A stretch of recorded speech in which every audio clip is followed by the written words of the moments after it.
Hey everybody, it is me, Angel Benton, and it is time for another edition of Angel Sudsy Recap, where we delve into the world of daytime television and do a few reality shows on the side. FYI, can you believe that Dancing with the Stars finale this past week? I can't wait to talk about that, but that's a little bit later. We'll be talking about that. Today we're doing Young and the Restless, right? But before we do Young and the Restless, I do want to mention a quick programming note. So, you all know I love soaps, right? First of all, wait. I have to talk about this. On Dancing with the Stars, they showed commercials for Battle of the Network Stars on ABC. Okay, was I not just talking about that? How Bravo tried Battle of the Network Reality Stars, and I like the original Battle of the Network Stars. They're bringing it back, and they have all kinds of crazy things like Washington versus lawyer. I don't know, but like one of them was soap stars versus, I think it was like athletes. I mean, I don't care. They said the word soap stars and Battle of the Network Stars and primetime, and I'm in. At least for that episode, I am in like Flynn. And if there is any, if it's soap stars that like are on a team and they're on the team the whole season, I'll watch the whole season, just FYI. But if it's just one episode, I'm really just gonna watch the one episode. Sorry, because that's all I have time for. I'm sorry, but if it is the whole season, I will add it to my list for real. I'm telling you all now. Okay, so quick programming note. So one of my favorite shows, actually it is my favorite show of all time. Well, no, it's not my favorite show of all time. It's definitely my favorite soap opera of all time, but it's been canceled. And it's Passions. You know I fucking love me some Passions. Everything from the theme song to Tabitha the Witch. I bought the book, Hidden Passions, all about the love story of Louise and Sheridan from before, way back in the day. So I am all in with Passions. Like I was I was upset when it got moved to DirecTV because I had no way to watch it. No one I knew had DirecTV. So those last couple of years that it was on DirecTV were just not good for me because I couldn't, and this was before online, so I couldn't really watch the episodes online. So that whole thing really kind of sucked. You know what? I should probably look on the NBC app to see if Passions is on the NBC app. It might be. I hope so. God, that would be great. Anyways, the reason why I'm bringing up Passions now, which is so random because it's been off the air for a few years, but the reason why is that they're doing, I swear to God, I'm not making this up, in 2 months, they're doing a fan event in Los Angeles for Passions. I am in. You have no idea. I'm totally in. So, some point after that, I'm going to take away probably whatever show I'm feeling the least, and I'm going to do a Passions one, a Passions Sudsy recap, just so that I can recap the fan event. It's a little bit crazy. It's on July 23rd, so we'll see how that goes. I cannot believe that I'm going to that, but I'm so excited. Here's a quick little story. I went to the very first Passions fan event the first year it came out, and there wasn't that many people there because not that many people had watched the show, and to be honest, I don't know if they ever really got that many people watching the show. I'm just saying. But anyways, and I got to meet everybody, and I remember that Timmy had a huge, rest in peace, he had a huge line because, he's got little hands, and he would write on his martini glass, because they showed us how to make martinis and everything, because that was Tabitha's big thing was, oh, Timmy, make me a martini, and he would always have a drink ready for her, and they showed us how to make alcoholic and non-alcoholic martinis.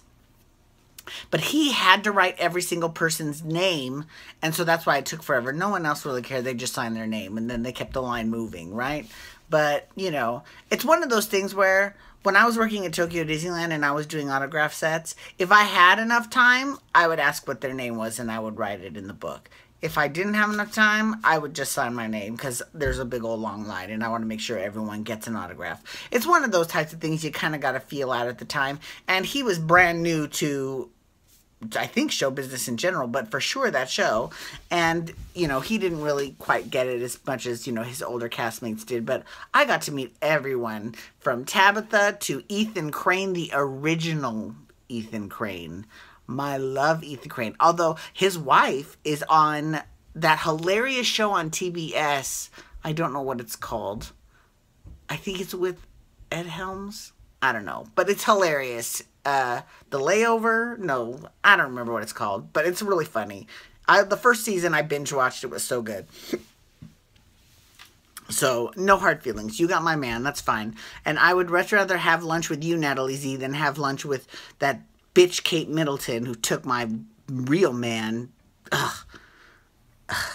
That was the day my dreams died, was the day that they got married, the royal wedding. Yeah.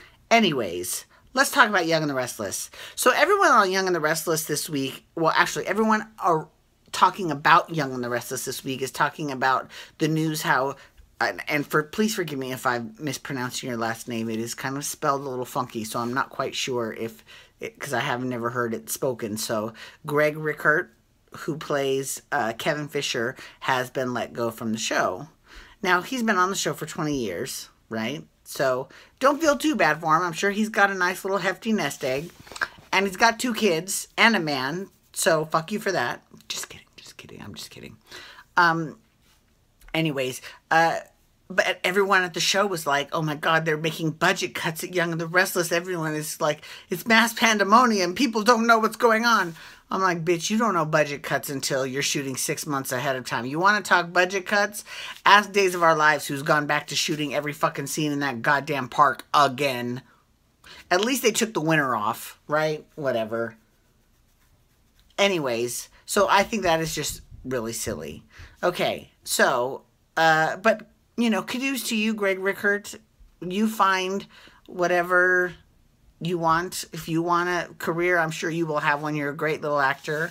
You know, if you just want to be a stay-at-home dad, I'm sure you'll be great at that too.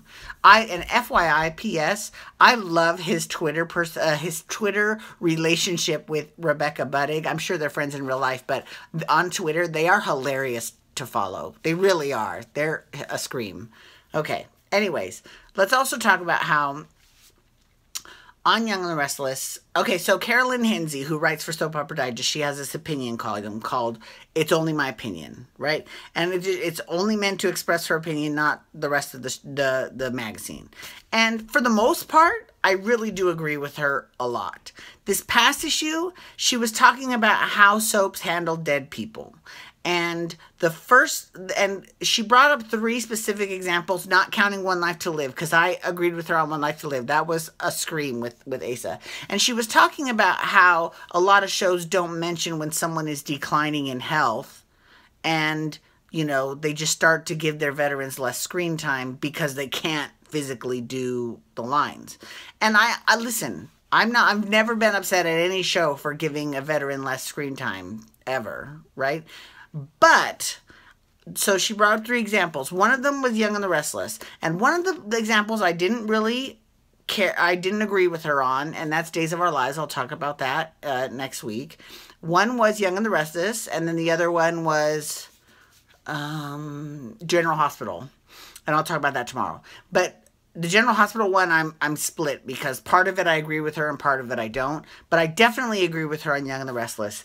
The way that they handled Jeannie Cooper dying, a.k.a. Catherine Chancellor, was perfect. It was perfect. Down to her last scene. Her very last scene with Jill was when Jill was walking up the stairs and she was at the bottom. And she said, Jill, good night. She looked back at her and said, good night, Catherine. And then she went. And that, I mean, that was, how simple is that? It was a tiny scene, but it packed so much emotional wallop. I totally agree with her. That is the way how to do it. And then when they had all kinds of crazy people come back for her funeral, they had Brock come back. And here's the thing about Brock. He ended up dying not that long after that funeral. He didn't live that much longer than Jeannie Cooper did. So, you know, that's kind of sad, because he was a lot younger. I remember they were hooking up back in the day, off camera, they were hooking up. So, you go, Jeannie Cooper, you get you some. Anyways. And you know what? Good for him. If you like a cougar, you get it. Bo Kaiser, you get it. Okay, anyways. I think that was his name. Anyways. So, in actual Young and the Restless, now that I've got like a minute left, actual Young and the Restless this week, the whole Chelsea and Nick storyline was kind of petering along, but you know that's going to come a lot more to the front burner in the weeks to come. We saw that Tessa had a very visceral reaction to some guy at the club, you know, saying, I don't know, he made some kind of, she was at the singing at the underground, he made some kind of comment about her, and she flipped out and beat the shit out of him, and then she was all scared afterwards. But girl, you kicked his ass, good for you. And that's when, I mean, that whole Tessa storyline has actually been a great vehicle for Melody Thomas Scott, aka Nikki. She is incredible. Dina Mergeron came back. That's kind of the big thing this week. She came back. She had a scene with Ashley, and Ashley ripped her to shreds. And then she had a scene with Jack, and Jack is kind of ambivalent to her. So I'm all in when it comes to seeing Dina Mergeron back on screen and how she's going to be interacting. Oh, and she also had a telephone scene with Abby. She didn't know she was talking to Abby, and she was kind of dismissive towards her, like she was just some employee. And it really hurt Abby. But in all fairness, if some random hoo-ha out of the blue representing some company called Abby, she probably would have been the same way. And how stupid, it makes me irritated because Abby is supposed to be this smart person, but she went off on Scott because Scott brought up her naked heiress past, and she's like, that was forever ago. And it's like, girl, and this is what I tell anyone that wants to get into porn. I used to always say the same thing. Once it's on film, it is forever. Period. The end of it. Right? So if you're okay with everyone finding out, then go right ahead, go do it. But if you want to reserve the right to go into politics, to work with children, to do any sort of thing that might be work with some huge corporation where that might be seen as a liability, I would think twice. Or if you have like really strong family ties and you don't want to break your family, I mean, like that's the type of thing that it's like, okay, you need to give this some serious thought.